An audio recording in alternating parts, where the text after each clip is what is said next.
본래 이름이 시몬이었던 베드로는 솔직하고 정이 깊었고 예수님을 진실로 사랑했다. 시몬 베드로는 서툴러도 진심이었다. 예수께서 부활 승천하신 후 예루살렘 교회를 세우는데 결정적인 역할을 했고 초대 교회를 이끄는 영적 리더로서 사명을 감당하다가 순교를 당했다. 마지막 만찬을 마칠 무렵 예수께서 제자들이 따라올 수 없는 곳으로 가겠다고 하셨다.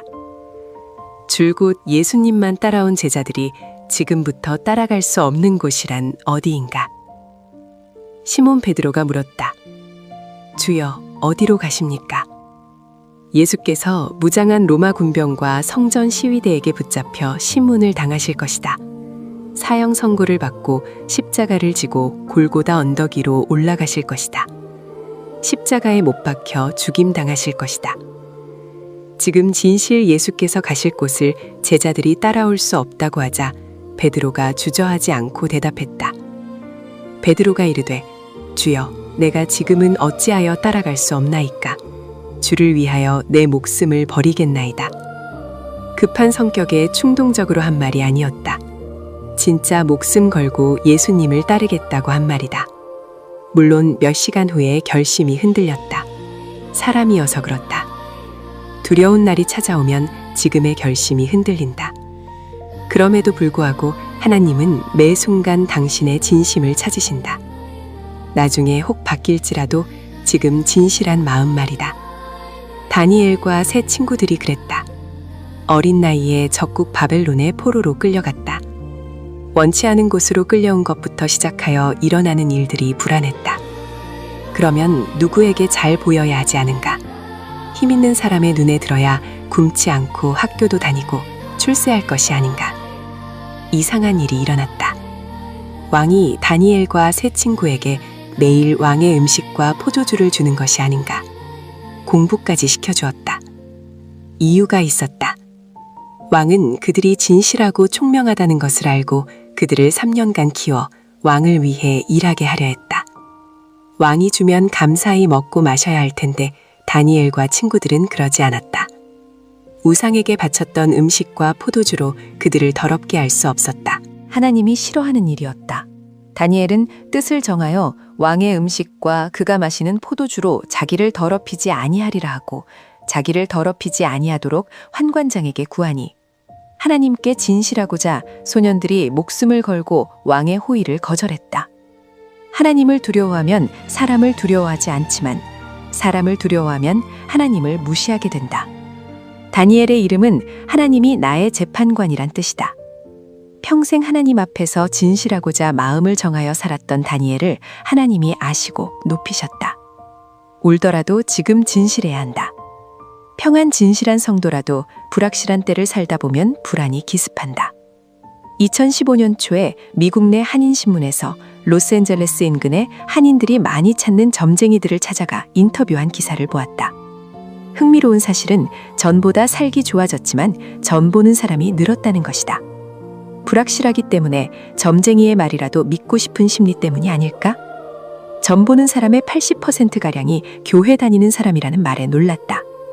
기자는 하나님을 믿는 사람들이 불신자들보다 더 불안해하는 이유를 모르겠다고 했다.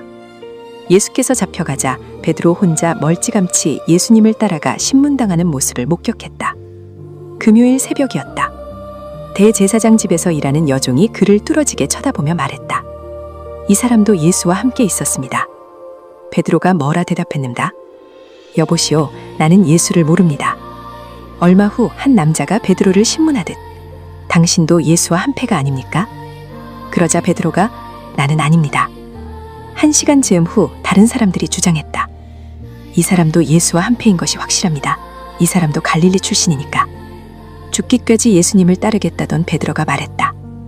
여보시오, 나는 당신들이 무슨 말을 하는지 알지 못하겠습니다. 예수님과 함께 베드로를 공격하려는 사람들이 모여들수록 베드로의 불안이 커진 것을 눈치챘는가? 안타까운 사실은 베드로가 스스로 불안을 극복하고자 했으나 그럴수록 불안에 갇혔다. 마음과 다르게 예수님을 3번씩이나 부인했다. 불안은 당신의 한 부분이고 평안은 하나님의 것이다. 사도 바울은 성도들에게 아무것도 염려하지 말 것을 당부했다. 어떤 일을 겪든지 그로 인해 숨가빠하지 말고 불안에 갇히지 말라는 뜻이다. 사람이 불안해하고 두려워하는 것은 당연하다. 신앙과 상관없다. 제자들이 바다 위를 걸어오신 예수님을 보고 두려워 유령이라 한 것을 기억하기 바란다. 불안과 두려움의 철정에 갇히지 않도록 해야 한다.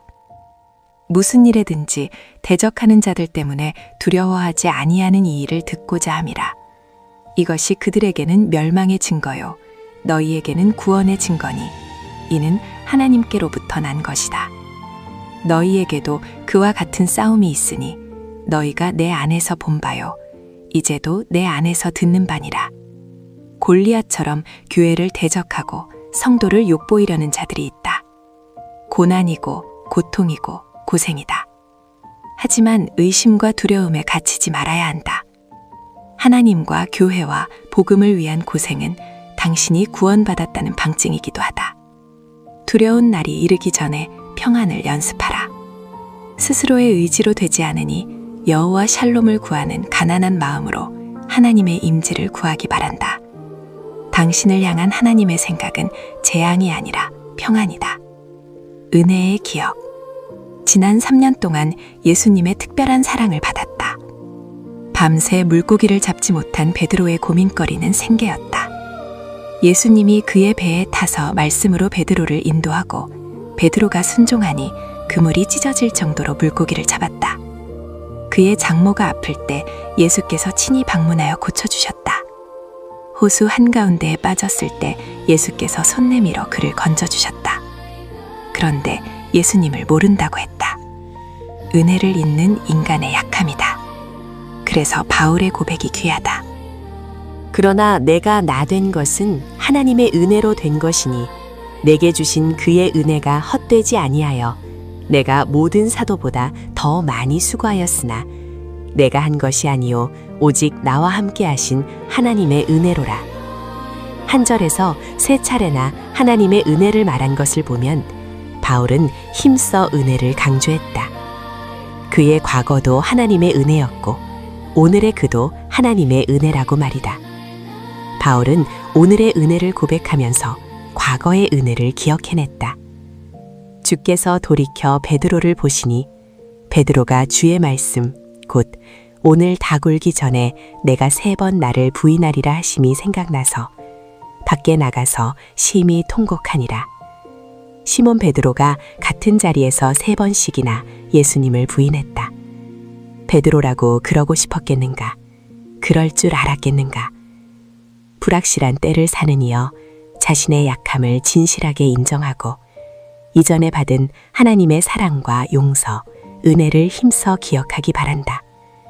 당신을 생각하시는 그분 앞에 참회의 눈물을 담아 돌아오기 바란다. 당신의 어떠함과 상관없이 하나님은 당신을 기다리신다. 긴 밤 지나고 새 아침이 밝아온다.